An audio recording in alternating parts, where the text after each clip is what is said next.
James Oatway. I'm a Sunday Times photographer. And how long have you been in this game? I've been in this game since 2000, so it's about 15 years. How did you get into photojournalism? Well, I studied journalism at Rhodes. It was something that I chose merely because I knew that it didn't entail sitting at a desk. I didn't know that I really wanted to be a photographer. At Rhodes in journalism, in your third year, you get to specify or choose a certain field that you're going to specialize in. And I chose TV, and I didn't make it into TV, so my second option was photography.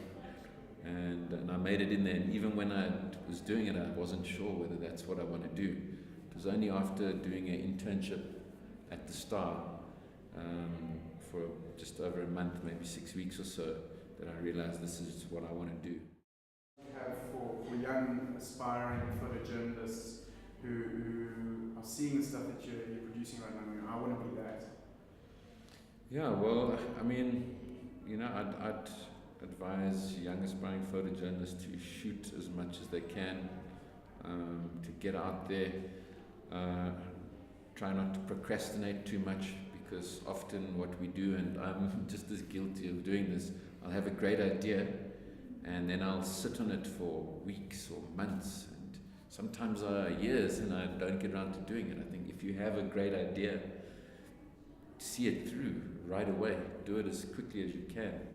I know that you took the amazing Emmanuel Sithole shot, or the unfortunate shot of Emmanuel Sithole. Was there ever a moment, and maybe it was a bit of a post moment, where you're like, I've got the shot that actually represents what's going on here. I'm really excited about it. Did you ever give yourself that kind of that feeling, or was it just a completely sad moment for you where you took the shot of a man dying? Yeah, that is the first couple of hours afterwards. What happened? We took him to the hospital, and I remember I remember knowing that my camera is lying in the car, just outside the hospital. Now, I didn't want to look at the pictures right away. He died at the hospital, and after they told us that, and it was only much later that I, for the first time, went and actually looked at the pictures. I didn't know whether they were in focus or because everything happened so quickly. And at the time I knew that I'd had something important, but remember, I didn't know when I was shooting it what was actually happening. I didn't know that the attack was on Emmanuel, who was a Mozambican. I didn't know any of these things. I didn't know that he was going to die. I didn't think he was going to die.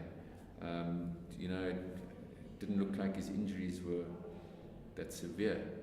It was only after he died, and then it was the reaction to the pictures in the paper that were kind of, I don't think I was prepared for all of those things. I'm James Oatway, I'm a photojournalist.